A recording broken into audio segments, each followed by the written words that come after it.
হরে কৃষ্ণ। জয় নিতাই, জয় গৌর। সকলে ভালো আছেন? অবশ্যই ভালো থাকবেন, সুস্থ থাকবেন, প্রত্যেকটা ভিডিও দেখতে থাকবেন। সন্ধে 6:30 থেকে রাত্রি 8:30 পর্যন্ত আমার ফোন খোলা থাকে। যারা দীক্ষা নিতে ইচ্ছুক তারা অবশ্যই আমার সঙ্গে ফোনে যোগাযোগ করবে। বাড়িতে মা লক্ষ্মী দেবীকে চিরদিন রাখতে গেলে আমরা কি করতে পারি, কি করলে আমাদের মা লক্ষ্মী দেবী গৃহে স্থায়ী হবে, মা লক্ষ্মী দেবীর কৃপা আমরা কি করে লাভ করব? দেখুন, যতই আমরা বলি না কেন, হরি ভজতে গেলে কিন্তু কড়ির দরকার হয়। কড়ি ছাড়া হরি ভজা যাবে না। শুধু শুধু হরি ভজা যাবে না। যারা বলে তারা ভুল বলে। কারণ নাম জপ করতে গেলে আমাকে একটা হরিনামের মালা বা ঝুলি কিনতে হবে, সেখানেও আমার 1000 টাকার গল্প আছে। ভগবানকে একটু ভোগ নিবেদন করব, ফল মিষ্টি বাতাসা যাই হোক আমাকে দিতে হবে, সেখানেও কিন্তু পয়সার গল্প আছে। এমনি এমনি তো আমাকে কেউ দেবে না। যে আমরা কিন্তু এই পৃথিবীতে লক্ষ্মী দেবী ছাড়া চলতেই পারবো না। যেমন আমরা এসেছি কর্ম করতে, আমাদের ক্ষুধা পেটটাকে নিয়ে এসেছি। এই পেটে যে ক্ষুধা আমাদের জ্বলে ওঠে দাও দাও করে, সেখানে কিন্তু খাবার না দিলে সেই আগুন নেভে না।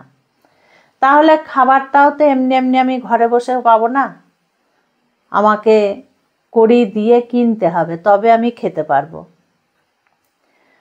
লজ্জা নিবারণের জন্য যে ড্রেস পোশাক, সেটাও তো পয়সা ছাড়া কেনা যাবে না।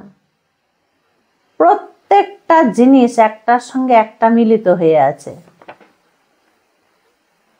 কাজে কোনো ব্যক্তি যদি বলে যে পৃথিবীতে হ্যাঁ, তবে পয়সাটা অবশ্যই দরকার, কিন্তু পয়সাতে ডুবে গেলে চলবে না, পশুর মতো জীবনযাপন করলে চলবে না। সারা দিন রাত পয়সার পিছনেই ছুটলাম আর রাত্রে শুয়ে শুয়ে পয়সার স্বপ্ন দেখলাম, এটা নয়। হ্যাঁ, পয়সা অবশ্যই লাগবে, অবশ্যই লাগবে। যে যতই বড় পণ্ডিত হোক না কেন, সে যদি বলে পয়সাটা দরকার নেই চলার পথে, এটা সম্পূর্ণ ভুল, সম্পূর্ণ ভুল। চলার পথে এই যা সময় দিন, তাতে পয়সাটা আগে লাগবে, আগে পয়সাটা লাগবে। পয়সা ছাড়া বাড়ি থেকে বেরোলেই খরচা আছে। তাই মা লক্ষ্মী দেবী আমাদের চাই, তবে কিছু নিয়ম আছে। যেমন মা লক্ষ্মী দেবীকে একা বাড়িতে রাখতে নেই, সিংহাসনে একা রাখতে নেই, সঙ্গে তার পতি ভগবান শ্রী বিষ্ণুকে রাখতে হয়। হ্যাঁ, লক্ষ্মী নারায়ণ ছাড়া রাখা যায় না, নারায়ণ সহ মা লক্ষ্মী দেবীকে রাখতে হয়, তবেই সেই গৃহে মা লক্ষ্মী দেবী স্থায়ী হয়। মা লক্ষ্মী দেবীর আর এক নাম হচ্ছে চঞ্চলা। মা লক্ষ্মী দেবী এক জায়গায় বেশি দিন টেকে না যদি একা রাখা হয়। একবার পার্বতী মা এবং মা লক্ষ্মী দেবী দুজনে মিলে কথোপকথন করছেন তারা। তো মা লক্ষ্মী দেবীকে ভীষণ দুঃখী দেখে পার্বতী জিজ্ঞাসা করলেন যে লক্ষ্মী দেবী, তোমার কি হয়েছে, তুমি বলতে পারো আমাকে। তো মা লক্ষ্মী তখন বললেন, মা লক্ষ্মী দেবী, যে জগতের যা অবস্থা, আমি তো প্রত্যেকটা বাড়িতে গিয়েই থাকতে চাই, কিন্তু কি করব, আমি তো থাকতে পারি না, তারা আমাকে ধরে রাখতে পারে না, তারা আমাকে চায় না। তো জগতের দুঃখ দেখে আমার ভীষণ কষ্ট হচ্ছে। তখন মা পার্বতী লক্ষ্মী দেবীকে বললেন যে তুমি তো থাকতে চাও, তুমি তো যেতে চাও, তুমি তো তাদের কল্যাণ করতে চাও, কিন্তু তারা যে নিয়ম মানে না, এতে তোমার দোষ কোথায়? পৃথিবীতে এই সংসারে দুঃখের কথা তখন মা পার্বতী বললেন যে পৃথিবীর দুঃখের কথা আমি সব জানি, কারণ আমি সকাল সন্ধে ভোলেনাথকে নিয়ে ভ্রমণ করি, আমাকে কেউ দেখতে পায় না। কাজে এই পৃথিবীর দুঃখের কথা কিন্তু আমার থেকে কেউ জানে না বেশি, আমি সব জানি। সেই দোষ কিন্তু তাদের। মা লক্ষ্মী দেবী, এতে তোমার কোনো দোষ নেই, আমার কোনো দোষ নেই, এই পৃথিবীবাসীর দোষ। বাড়িতে লক্ষ্মী দেবীকে চিরদিন রাখতে গেলে প্রচুর নিয়ম আছে, তার মধ্যে আমি 4টে খুব মানে সাধারণভাবে 4টে তুলে ধরছি আপনাদের কাছে। 4টে কাজ আমাদেরকে করতেই হবে, আমাদেরকে করতেই হবে। সেটা কি?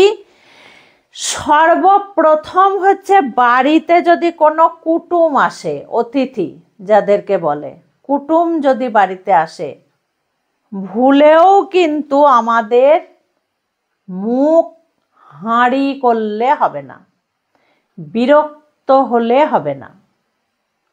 উপরে হাসলাম আর ভিতরে আমি বিরক্ত হলাম, কখনো এই কাজ করলে হবে না। মা লক্ষ্মী দেবী তৎক্ষণাৎ গৃহ ত্যাগ করে চলে যান, এতে কোনো সন্দেহ নেই। হাসি মুখে তাদেরকে ভিতর থেকে বা উপর থেকে একইভাবে তাদেরকে সেবা করতে হবে, তাদের পছন্দের কাজগুলো করতে হবে, যাতে তারা খুশি হয়, পছন্দ হয় তাদের সব কিছু, তারা হাসি মুখে যেন বাড়ি থেকে যায়। দেখুন আজকাল তো সেইভাবে আত্মীয় স্বজন আসেও না, এলেও কি আর তারা থাকে? হয়তো 2 দিন বা 3 দিন, তার বেশি কেউ থাকবে না, কারণ তাদেরও সংসার আছে। 2 নম্বর, প্রতিটি বাড়িতে যেমন করেই হোক, যেভাবেই হোক, যেটুকুই হোক না কেন, তুলসী মহারানীর সেবা, তুলসী মহারানীর সেবা কিন্তু করতেই হবে। বাড়িতে যদি কেউ মারা যায়, সবার আগে ঠাকুর ঘর বন্ধ হয়ে যায়, তুলসী মহারানী শুকিয়ে মারা যায়। আমাকে ফোনে বলেছে অনেক কজনা যে মা আমাদের বাড়িতে মারা গেছিল, কিন্তু অসুজে জল দিতে পারিনি, তাই তুলসী মহারানী দেহ রেখেছে, গাছটা পুরো মরে গেছে। কত বড় পাপের কাজ! সুন্দর সবুজ গাছ মারা গেছে, এটা তো মহাপাপ। যে তুলসী মহারানী আমাদেরকে মাথায় করে নিয়ে থাকেন, যে তুলসী মহারানী আমাদের মাথার উপরে ছাতা হয়ে থাকেন, আমাদের বাড়িতে যদি ঠিকঠাকভাবে তুলসী মহারানীর সেবা হয়, তাহলে মহারানী এমনই দয়াময়ী, এমনই করুণাময়ী, যদি আমাদের বাড়িতে কোনো জাদু টোনা টোটকা কেউ কোনো ক্ষতি করতে আসে, সবার আগে তুলসী মহারানী মারা যায়, মাথা পেতে সেই বিপদটা মা তুলসী মহারানী নেয়। আর সেই তুলসী মহারানীকে আমরা শুধু শুধু মেরে ফেলছি। আমি কিন্তু এর আগে ভিডিওতে বলেছিলাম যে বাড়িতে যদি কোনো বাচ্চা থাকে, তাকে দিয়ে গাছে জল দেওয়াবে, পাড়াপড়শি কাউকে ডেকে এনে গাছে জল দেওয়াবে। যদি কেউ না থাকে, কোনো উপায় নেই, আমি জানি একটা না একটা উপায় হবেই হবে। যারা ফ্ল্যাটে বাস করে, আরে বাবা তার পাশে তার সামনে কেউ না কেউ তো থাকে, কেউ না কেউ তো থাকে। এটা বিশ্বাস করা যাবে না যে গাছে জল দেওয়ার মতো কেউ নেই, এটা বিশ্বাস করা যাবে না। যেভাবেই হোক, কাউকে দিয়ে হোক, একটু জল অন্তত দিতে হবে। আর কেউ মারা গেলে আত্মীয় স্বজনও তো আসে, বাড়িতে আসা যাওয়া তো করে, তাদেরকে দিয়েই জলটা দেওয়াতে হবে।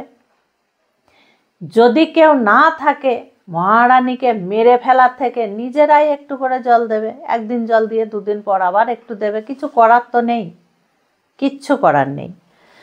3 নম্বর, রান্নাঘরে লক্ষ্য রাখতে হবে একটা জিনিস। রান্নাঘরে প্রত্যেক দিন সারা দিনের কাজকর্ম হয়ে যাবে, গ্যাস ট্যাস মুছে পরিষ্কার পরিচ্ছন্ন করে একটা বোতলে করে বা একটা গ্লাসে করে বা একটা ঘটিতে করে বা ঘড়িতে করে বা ঘড়াই করে, যাদের যা পাত্র আছে সেই পাত্রতে জলটা পূর্ণ করে রেখে দেবে ঢাকা দিয়ে রাত্রে রান্নাঘরে।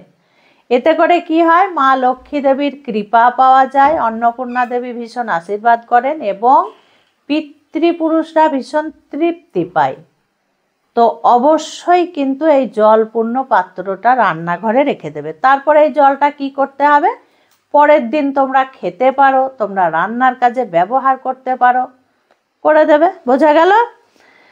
বাথরুম বা যে কোনো জায়গায় খালি বালতি কিন্তু রাখা যাবে না, খালি বালতি রাখা যাবে না। হয় জল পূর্ণ করে রাখতে হবে, না হয় বালতিটাকে উল্টে রাখতে হবে। মগ বালতি এগুলোকে উল্টে রাখতে হবে। এই সমস্ত জিনিসগুলো, ছোট ছোট জিনিসগুলো কিন্তু নজর দিতে হবে।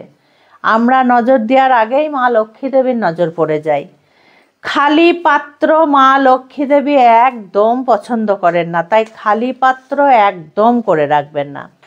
বাড়ির বউরা কিছু নিয়ম মানতে অবশ্যই পারো, এই নিয়মগুলো কিন্তু মানতেই হবে। বাসি কাপড়ে থাকবে না, সকালে উঠে বাসি কাজকর্ম করে চান করতে না পারো, বাসি কাপড় কিন্তু কেচে ফেলবে। সকালে চান না করে পুজো অর্চনা কখনো করবে না। যাদের শরীর খারাপ, চান কিন্তু অনেক রকমের হয়, যাদের শরীর খারাপ, যারা ওষুধ খাচ্ছ, যারা ভীষণ অসুস্থ, তারা চান করবে না। তারা হাত পা ধুয়ে নেবে, দাঁত ব্রাশ করে নেবে, গঙ্গার জল মাথায় নেবে, গাটা মুছে নেবে। বোঝা গেল?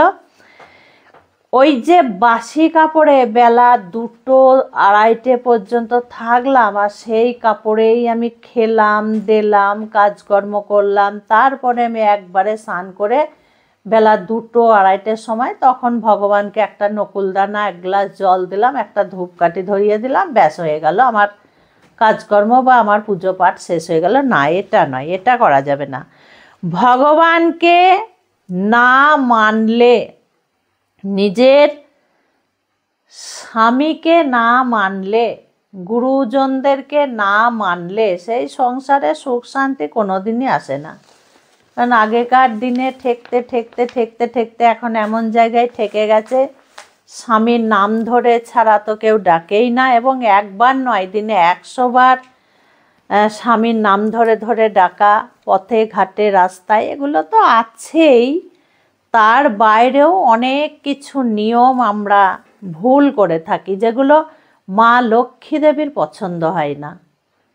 হ্যাঁ, মা লক্ষ্মী দেবী, দুর্গা দেবী, সরস্বতী দেবী, এদের কাউরিরই পছন্দ হয় না। কারণ এইগুলো তো ভগবান বা দেবদেবীদের কাছে থেকে আসেনি, এগুলো আমরা বানিয়েছি। তবে হ্যাঁ, যুগ অনুযায়ী চলতে হবে, তবে কিছু কম। স্বামীর নাম না ধরে ডাকলেও ডাকা যায়, তার জন্যে না। যাই হোক, তবে এই কাজগুলো সংসারে কিন্তু খুব নিয়ম করে করতে হবে, যাতে মা লক্ষ্মী দেবীর কৃপা থেকে আমরা বঞ্চিত না হই। যেমন এমন এমন বাড়ি আছে, আমি নিজে দেখেছি, তারা 7 জন্মেও বোধহয় ভিক্ষা করতে এলে তারা গেট খোলে না, ভিক্ষা কোনো দিন তারা কাউকে দেয় না। এবং পাড়াতে পুজো অর্চনা হলে ঠিকমতো চাঁদাও দেয় না। সনাতনী ধর্মের কোনো জিনিসটা দরকার হলে তাদের কাছে থেকে পাওয়াও যায় না। তারা যেন একদম সমাজের বাইরে বাস করে মনে হয়। এগুলো করাও ঠিক নয়। যেটুকু যা আমার ক্ষমতা, সেই অনুযায়ী আমাকে সেবা করতে হবে। খুব ভালো থাকবে, সুস্থ থাকবে, প্রত্যেকটা ভিডিও এইভাবে দেখতে থাকবে। আজকে আসছি। হরে কৃষ্ণ, জয় নিতাই, জয় গৌর।